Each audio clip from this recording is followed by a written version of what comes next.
Welcome to Book Talk for Book Talk with Jac and Amy, a literary podcast where we deep dive into the writings of your favorite novels. This Autumnish, we are hosting a book club while we prepare our 10-part literary analysis of Sarah J. Maas's Heir of Fire. This is Jac. And I'm Amy. And each week we'll discuss one book from our Autumnish book club roster. By using our literary background, we'll provide our flash analysis of each book, as well as discuss listener thoughts.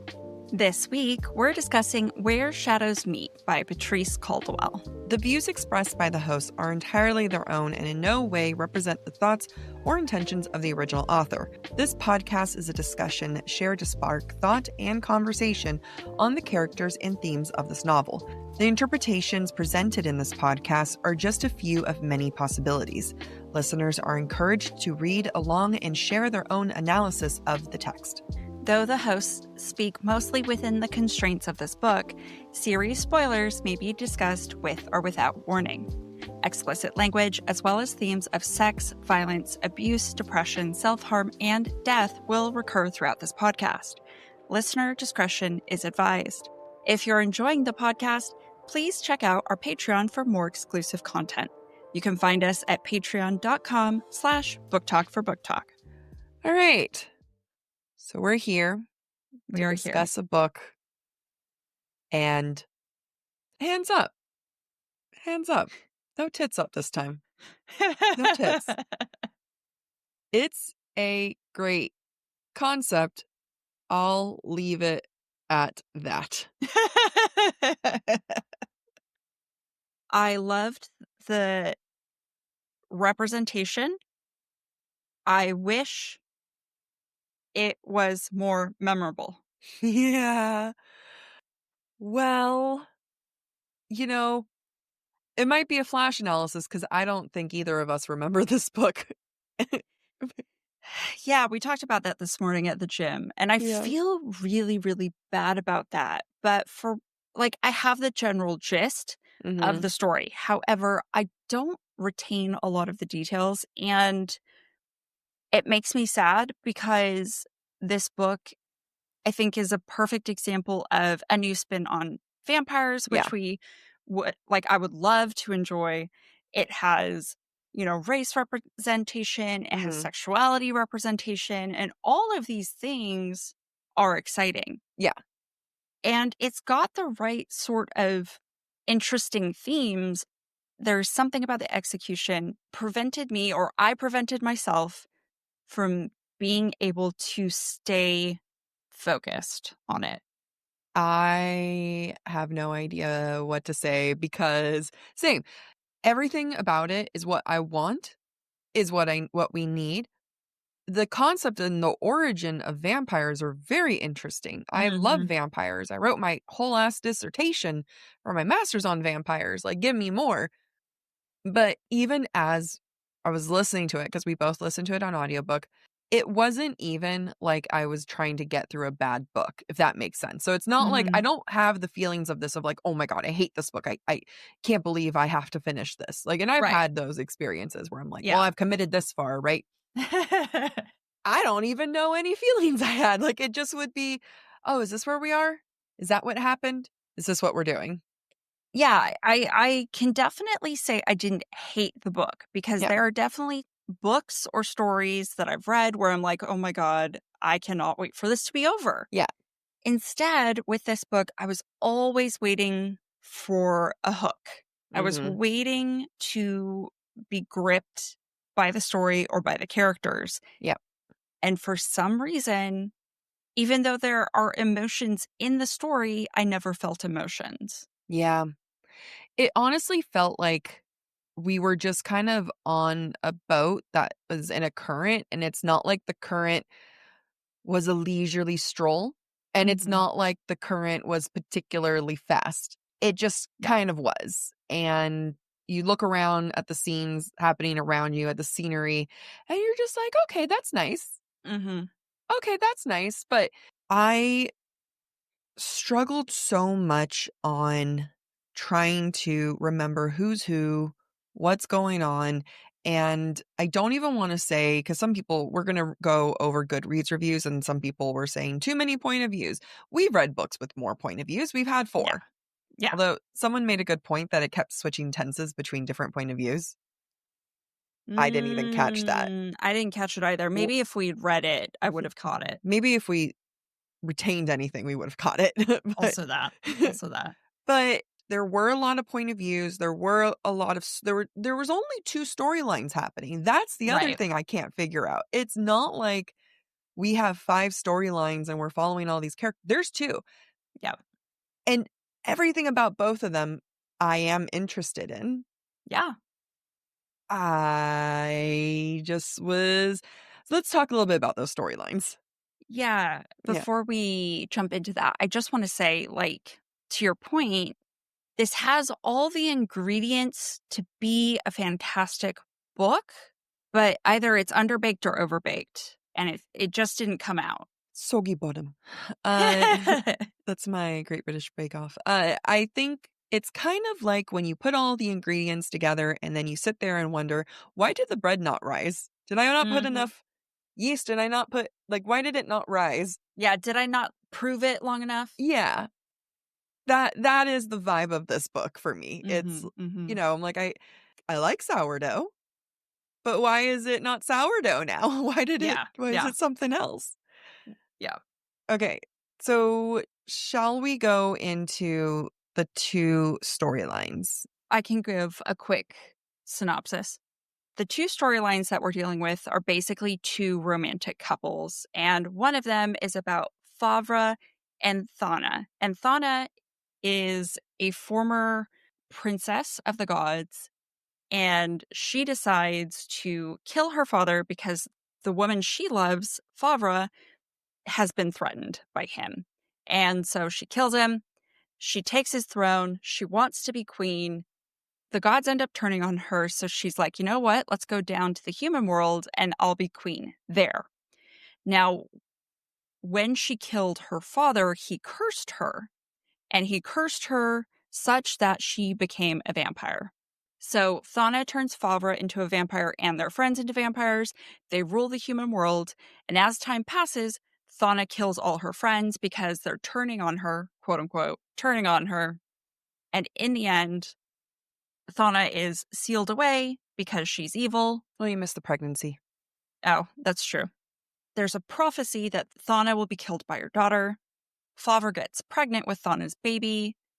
They switch babies at birth so that the baby can be safe. Thana kills the other baby, not knowing that it's not her child. Then the child grows up, is told the truth, and comes to kill Thana. Favre and Thana run away to try and escape the inevitable doom. Thana is sealed away because she can't be killed. Favre is also sealed away. Yeah. Magically. Yeah. And the story picks up when Favre breaks out of her tomb and is hell-bent on freeing Thana.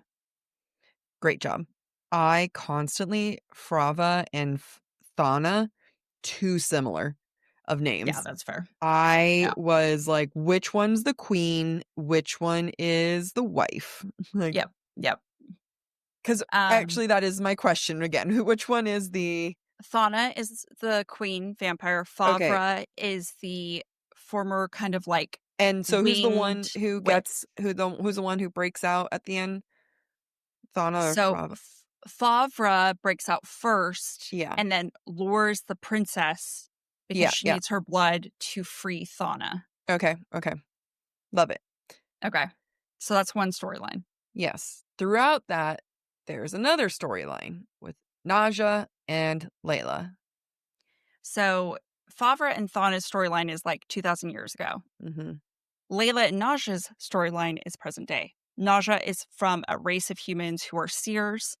Her sister sees a future where Najja has to save Leyla, the vampire princess. Her sister sacrifices her life so that Najja can go do this instead of being killed by reapers. Najja and Leyla meet, and the reapers follow Najja to the kingdom. They steal Layla's best friend And so Layla's like, I gotta go free my best friend. She's been taken to the underworld, or they call it Necros. I want to add my little commentary before you continue.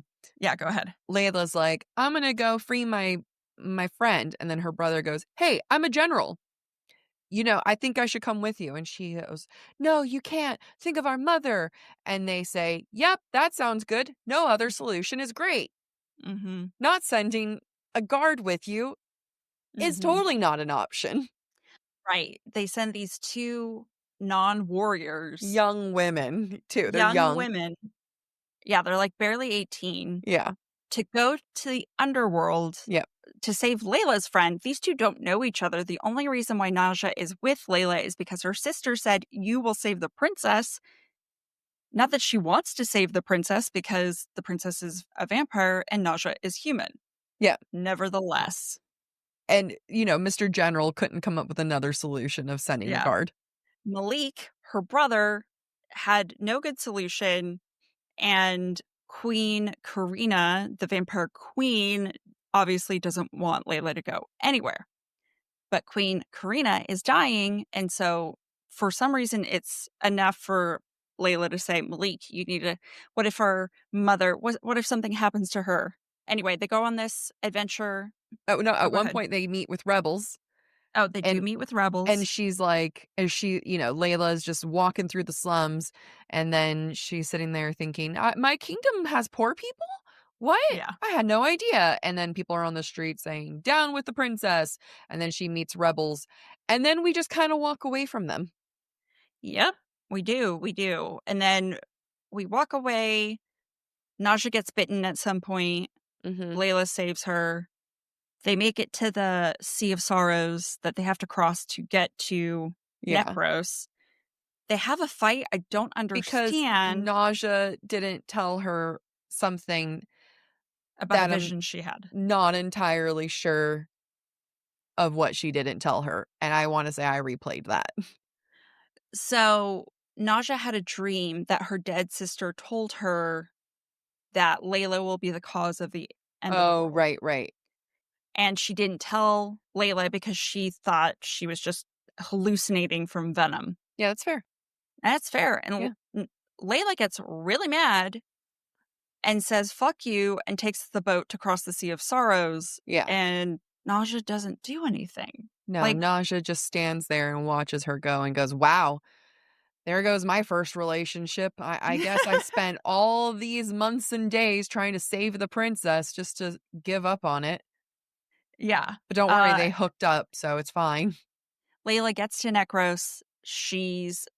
Goes through a bunch of things, realizes her mom lied about the prophecy that her mother was given that said her mother would die young. Instead, it was, your daughter's going to be the cause of the end of everything. Mm-hmm. She gets fooled into going into Thana's tomb. She gets bled out. She saves So her friend.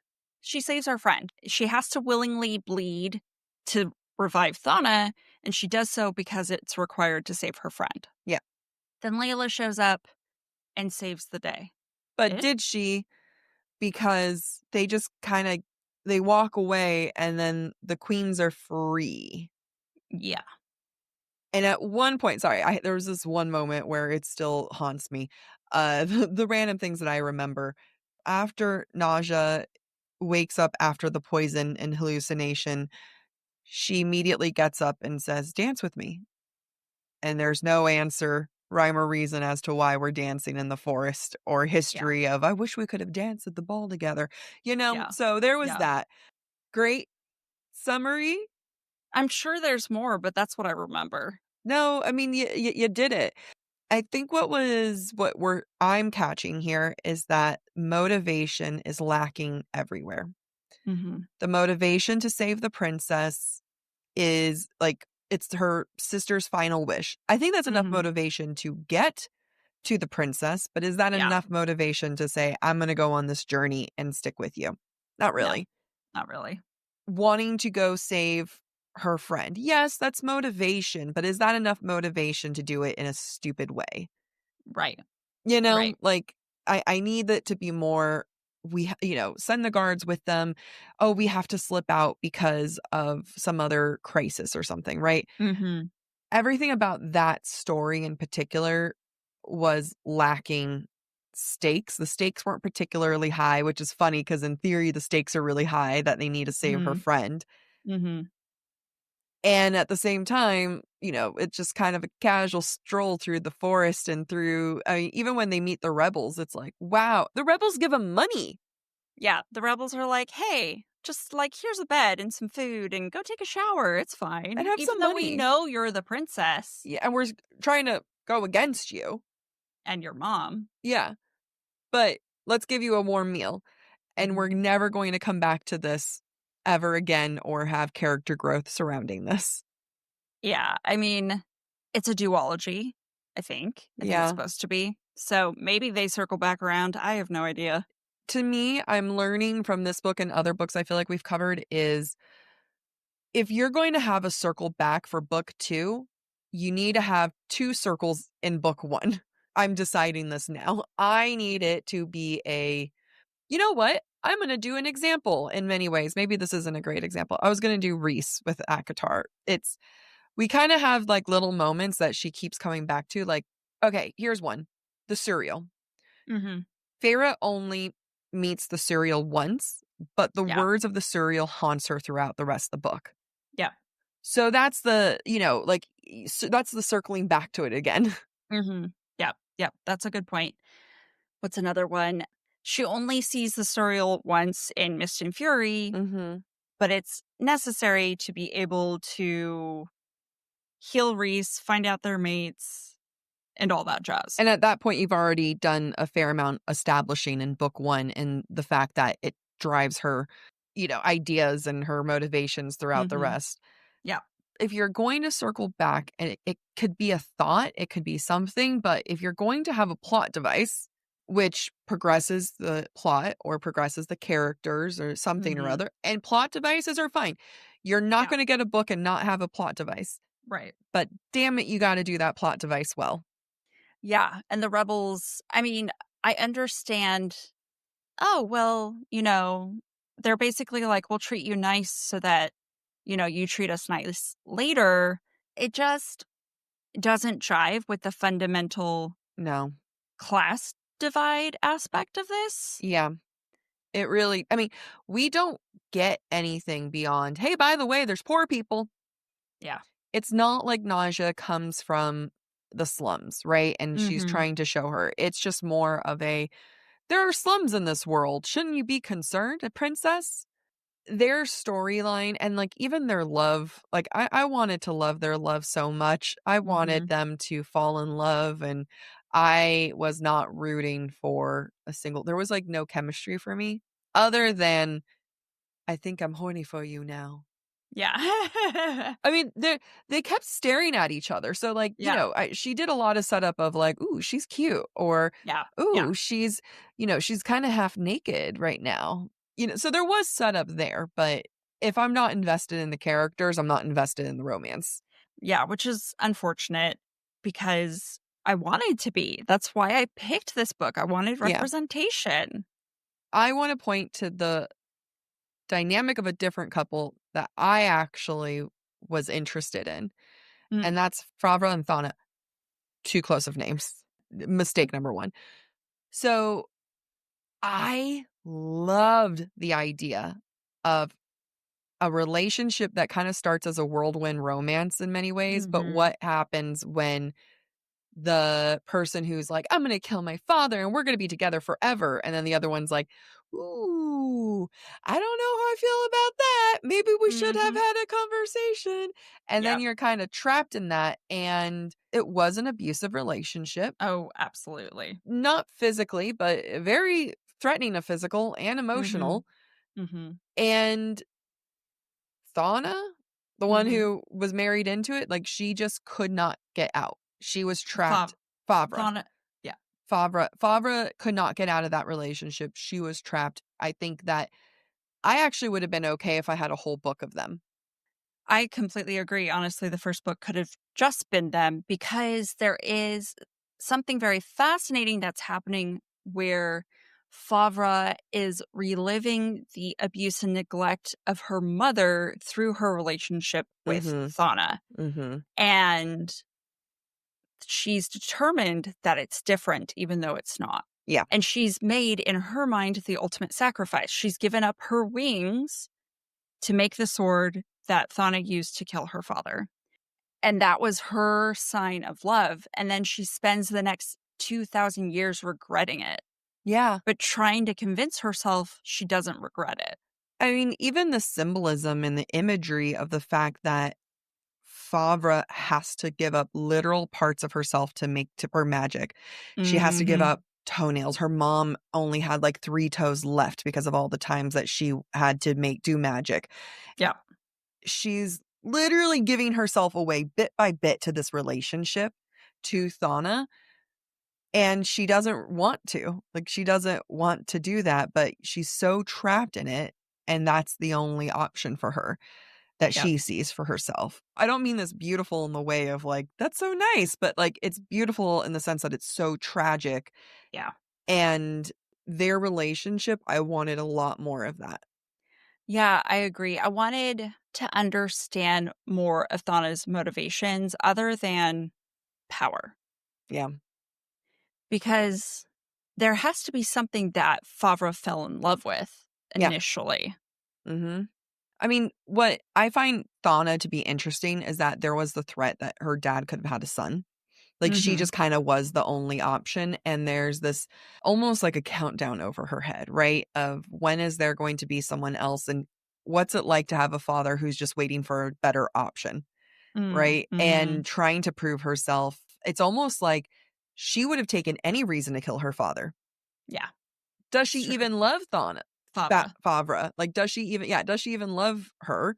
Or was it, this is a reason why I can get mad at him and why I can push it, and then she has the ability to help me get a tool. Right, or yeah, or was it obsession, and Yeah. was it seeing Favre as an item of power Mhm. and wanting to charm that person so that they willingly gave over their power? Power, she represents freedom, even if Mhm, it's false freedom. mhm, You know, it's everything that Thana wants, right? It's power, it's freedom, it's being able to control someone else after she's been controlled her whole life. yeah, Favre is half god, half human or something like that. Like, she's not full god. right, she's not, because I think her mother was also half god. Yeah.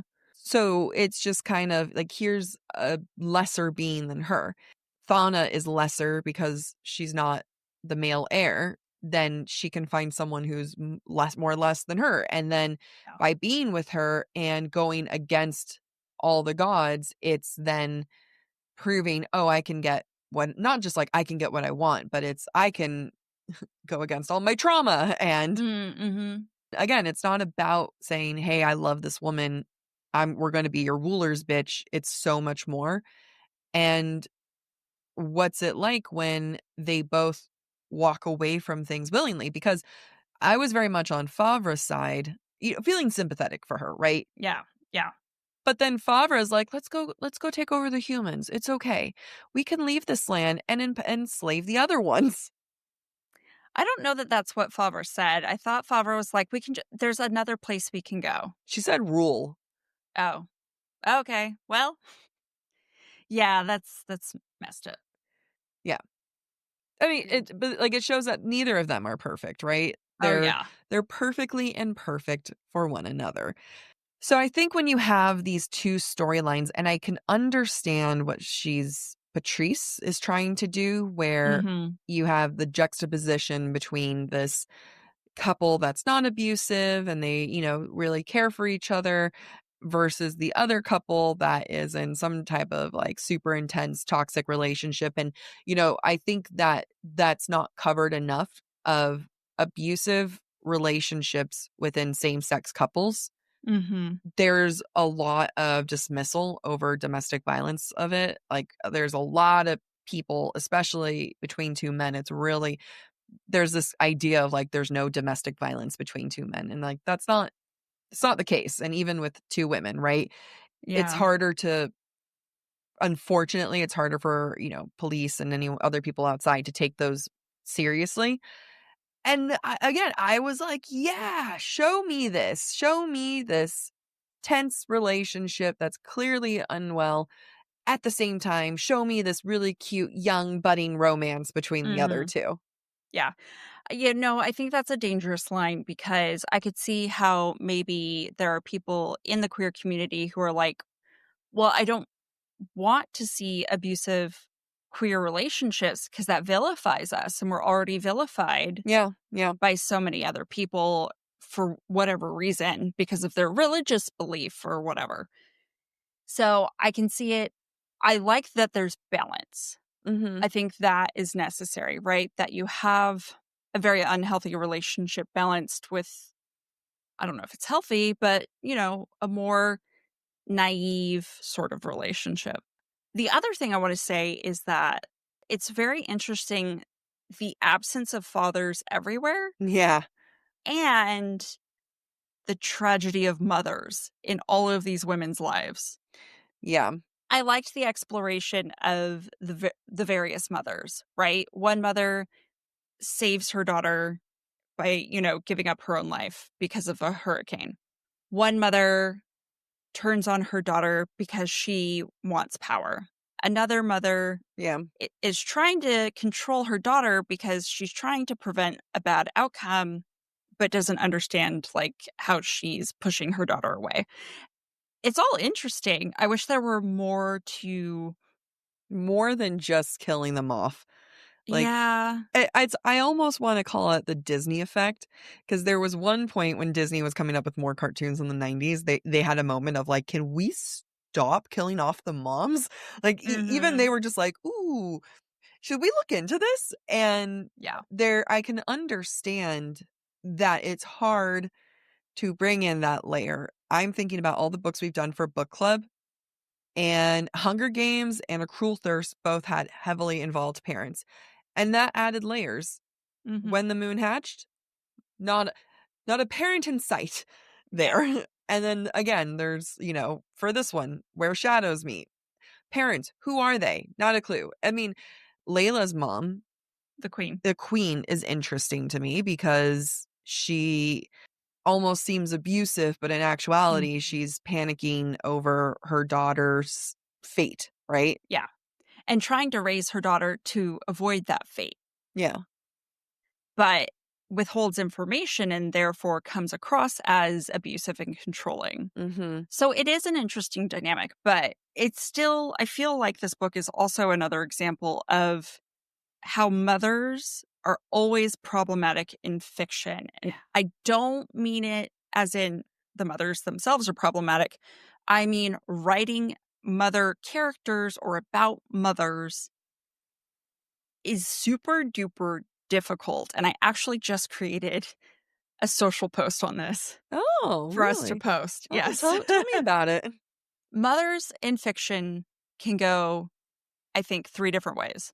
Mhm. Pregnancy trope. Don't Yeah. like it. Don't want it. That's just me. I love it. To be a good mom is either to be completely surface level, right? Of just like, oh, I made cookies for you, and enforcing a stereotype of what we expect women to be as mothers, which is Mhm. not healthy. Or they can be super involved in nagging, which doesn't work for plot. Like, you can't have your mom checking up on the characters all the time. Hold on, I had a great thought. I'm going to categorize that as pregnancy tropes are honestly just ways of showing a glamorized salvation of women. Mhm. Think Bella in Twilight. She Yep. turns evil, quote unquote evil, a vampire. She's saved by being a mother. Yep. When you have pregnancy tropes, it's show salvation. Same thing Yeah. with Farah and Reese. Mhm. She's gone through all this darkness. She is now born anew, salvation. She is Yep. a new, like she is clean again now that she's embraced motherhood. Yep. Motherhood, when you have these pregnancy tropes, is often done as like a salvation thing. And then the Yeah. second one was the surface level, right? Right. And they're not even a good mom. They just exist. Right. And it reinforces societal expectations of what mothers should look like. Okay, so let's say that one. I mean, and that is very often the societal expectations. Like maybe Mhm. we can think of a few examples of a good mom that is not what we expect, right? I'm almost thinking Lorelai from Gilmore Girls, but even then, like she had some shitty mom moments and stuff. But Mhm. and so yeah, and then the second classification is preserving motherhood and societal Mhm. expectations. What was the third one? Parents, dead mothers, Evil.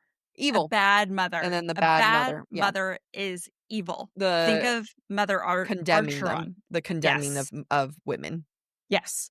Mother Archeron is dead, Yeah, so A, lazy, B, we view her as evil because she was neglectful of her daughters and prioritized her husband yeah, and wealth. yeah.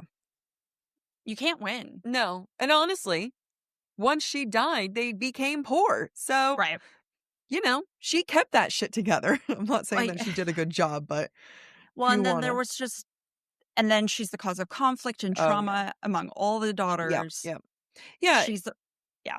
women, mothers in general don't get to really be anything, but I feel like if we were to think about it, I'm sure we can think of we can think of fathers that were the sacrifice, the one that was there for you. Mhm. There's an idolization with fatherhood and the men Mhm. of fatherhood. So, Mhm. And that happens in this book too. The father's dead, and all Layla does is miss him. yeah, and Nausea. Yeah. That's a, like, and that, like, fathers are memorialized and revered and get to be the better parent. Like, and that kind of Mhm. goes down to things again, right? That the mother is normally the enforcer of rules and the dad's the fun one, right? Yep. Dad, can I do this? I don't know. Ask your mom. That is the weakest. Yeah. I'd be pissed. Don't do that. Ask your mom bullshit. I'm not going to be the bad parent here. Uh, Well, and yeah, also, like, your mom's already said no, but the dad's like, "Nah, I think it's fine." yeah. It's unwell. I don't like it. I am not a fan of that. And for a book that celebrates women in many ways, right? LGBTQ also doesn't like women. It just Mhm. continues and perpetuates these tropes that we have going on, particularly around moms. Yep. It's sad, especially since they made it a theme. Like, she made it a theme. Yeah. She made Layla's mom a big theme of this. Favre and Thana, their child, is a huge part of it. Having this thing of, like, your daughter will destroy the world or kill you. What's a mother to do? Like, Right, right.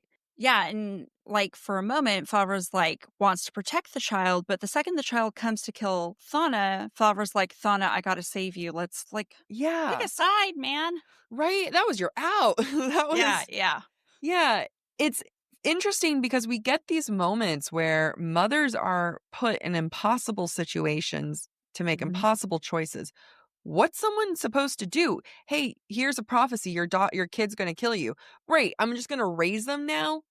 I'm just going to Mhm. raise them to love me. Like, I don't, like, I hope that would be the case, but like, to not have that in your head is terrifying. And then Yeah, hearing that your daughter's going to bring down the world and is this yeah, horrible prophecy. Well, how is she supposed to raise her then? right. No, it's true, and what I do think, this is making me think, what I think maybe Patrice did achieve is the paradox in which women live, Yeah. right? Of it's kind of a catch-22. I'm gonna give you this information, and you still somehow have to be a good mom, but Mhm. you're inherently gonna make All the wrong choices, choices. all the wrong choices, and it's impossible for mothers, for women in society to make a right choice. And Everyone has an opinion about how yes, they could have done it better. if that was the goal, was to have a narrative around that, I think it would have been a very interesting book, Yeah. right? I think that's a great narrative to have of women just can't win, right? Mhm. It's what are we supposed to do with the options that are laid out for us? And no matter what, we're going to be condemned one way or another, and you're just trying to do the best you can. that's an interesting story. Yeah. I Which, don't think that that's necessarily what she was aiming for, and that's the unfortunate part. whether or not it was, it never saw completion. Like, it Yeah. was never, the needle was never threaded properly. Because there could be themes that authors don't know that they're doing it, Mhm. but there's going to be an innate talent within that's gonna make you kinda see it through, Yeah. and because so many things were not followed through, it just feels like another thing that's not followed through. Mhm. It's sad. It is sad. Shall we read some good reads? Sure. Alright, I'm gonna read a positive one. Okay. I can't believe this book is out next year. Of course, I love this book so much. Okay, well, let's see. It was so okay. Thank you for reading Where the Shadows Meet in the first in the romantic series duology. Okay, that's not okay. That's from Patrice. Patrice left her own 5-star review. I saw. Okay, that's unfortunate. All right. I was like, hey, here's a 5-star, and it was the author. Yeah. Yeah. All right. Here's one from a reviewer Mhm. who gave it a 3-star. Starting off with, man, oh man, I wanted to love this book so much more than what I did. It has so much potential. However, the execution is where it suffers greatly. 2.5 stars. Yeah. Do you want me to, should I read the rest of it? Is there more? Mm-hmm. Okay. Is it interesting? Sure. There's nothing more exciting than Black queer vampires. Knowing that we would be getting that and more in this book was beyond exciting. However, the more I read Where Shadows Meet, the more I realized that it faltered greatly in execution. The concept is everything a reader could hope for creatively.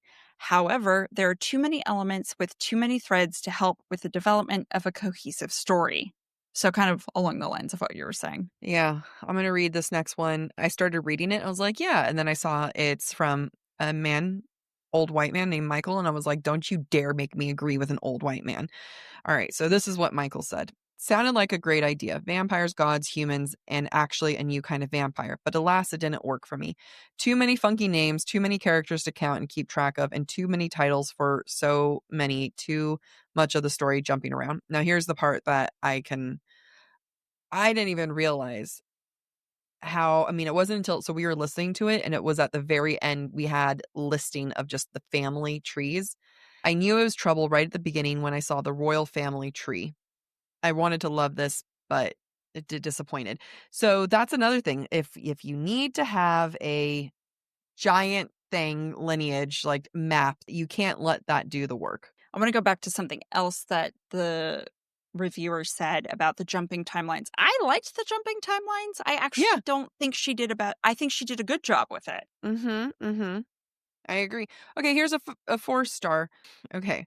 So this 4-star is just listing vampire goddess, queer black royalty, gods, war, messy timeline, prophetic. Like she's this person's just listing all the things that we like about it, like rather Mhm. than the story. It's just here Mhm. are all the Tropes. tropes or the hashtags that you would associate with it. And I agree. All of those are great.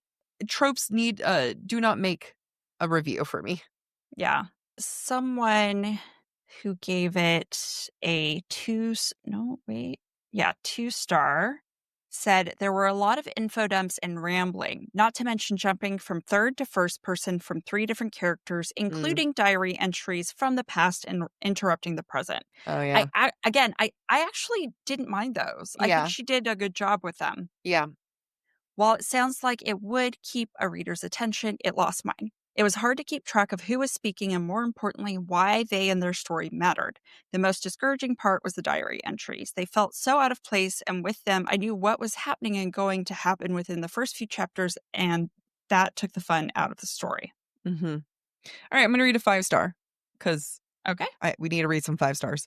Compulsive, that's an interesting choice to begin with. Compulsive, moving, and excitingly unique. Where Shadows Meet is one of the most fun and memorable YA fantasy novels I've read in a while. With 3 strong and distinct POVs, each with their own compelling stories and motives, world building, and lore that's easily understood but utterly compelling and well-developed relationships, familial, platonic, romantic. Patrice Caldwell has created such a vivid and exciting twist on the classic vampire narrative. The only issue I have is that I need book 2 right now. People liked it, and that's good. I did like the world building. Yeah. I didn't have a hard time understanding the world. No, the world And I got. and I did feel like it was consistent. I did enjoy it. Again, it has all the right ingredients. Yeah. Oh, here's this one. This is a 2-star. Classic tale of intriguing concept with sloppy execution. This book was trying to do too much. Too many characters. Okay, the characters' POVs. Too many characters comes inevitable moments when you realize one plot line. Okay. But here's an interesting one. They say the romance was half baked. They're together for all of 5 chapters. Not enough focus on the lore. I think that's a good point in the sense that we got the romance for a minute. Yeah. They were kind of attracted to each other, and then they danced in the forest for no reason, and then they broke up quickly. I'm just Yeah. mad at this dancing. Like, you only dance in the forest without music when you were at a ball to begin with, and you say something like, "We didn't get an opportunity to dance," a la Yeah. Powerless. And there's Yeah. a million other books and tropes that do it. That's like, "We didn't get that chance to dance. We can dance now." That's Yeah. But out of nowhere, out of the blue, like, just imagine Emma is passed out. You just saved her. You were with her for 2 days, and she's passed out, and then she gets up and goes, "Do you wanna dance?" And you're like, "What the fuck?" Okay. Here's another 5-star review. I've absolutely been loving the wave of diversity that's re-energizing the vampire genre lately, and Where Shadows Meet takes that momentum and soars. Marketed as a Sapphic YA vampire novel, this debut is so much more. It's layered with gods, demons, millennia-spanning lore, seers, and rich atmospheric landscapes that blur the line between the living and the dead. This book isn't just about love. It's about sacrifice, betrayal, grief, and loss, and how sometimes all of those emotions can be wrapped up in one person. The world building is lush and intricate, and the story completely lures you in. Some of the mother daughter dynamics hit incredibly close to home for me and added an emotional weight I didn't expect but deeply appreciated. So here's the thing, I love when there is emotional weight to family dynamics in Mhm. books. However, in this instance, I didn't feel the emotional weight of the mother-daughter relationships, and as an author, I wouldn't wanna be reliant on someone having lived the experience Yeah. of my characters in order to feel those emotions. I would wanna find a Very way. distinct experience. Like, make me have the Right. empathy even if I don't have that relationship. Exactly, exactly. That's a good point. I would like to kind of veer off in a slight mini tangent that I have not thought about, and maybe one day I will write for our new online journal, the Substack Society. If you're interested in applying and submitting an article or essay, feel free to go to Substack. Go to the subtextsocietyjournal.substack.com. Yep. So submit something there. There has been a new wave, like this reviewer said, of the vampire lore, but with more diversity Yep. included. Yep. I think that's the new genre of vampire.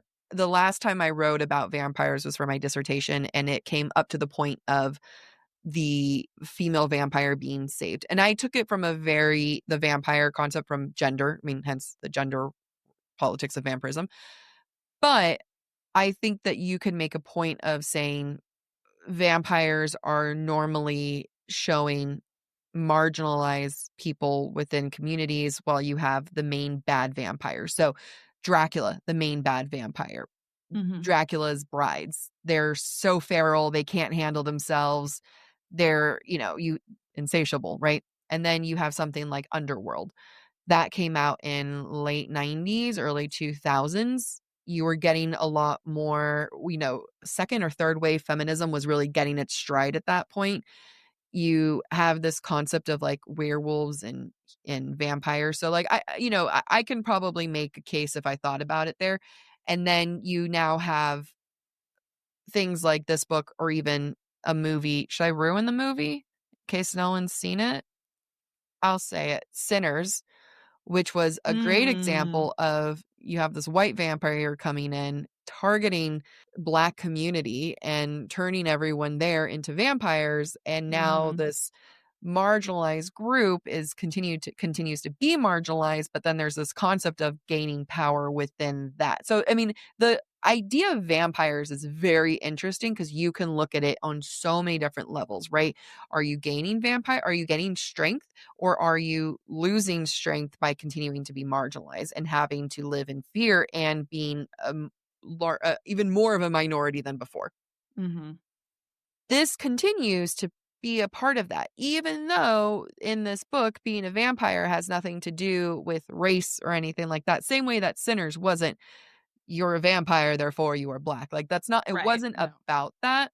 It's different. But I think that the idea that we're getting more essentially Black vampires in culture and pop culture makes me want to go back to school and think more about it, because there's a lot to say about that. Yeah, there is. There is. I was just thinking you should spruce up your dissertation and post it on the Substack. I'll do it in sections so we have multiple. Yeah. But think about like how you could like go back and really add to it. Yeah, I think so. I just want my PhD and I don't want to do the work. Or pay the money. If I do it in the UK, I'll get paid. Yeah, it depends on what. In Germany, it's free or something like that. All right. Yeah. Thank you for listening to this week's episode of Book Talk for Book Talk with Jac and Amy. We encourage you to rate and subscribe to our show on your preferred podcast listening platform. Stick around for Thursday's episode, where we get to interview a very special guest. We would love to hear your thoughts based on today's conversation. If you would like to submit your take on any of the books we plan to discuss later this autumnish, please be sure to follow us on Instagram, where we ask for listener submissions. If you're enjoying the podcast, please visit our website, booktalkforbooktalk.com, to view our latest merch and learn about supporting the show through Patreon or Venmo. You can also follow us on TikTok, Instagram, or YouTube at the handle BookTalk for Book Talk. Bye.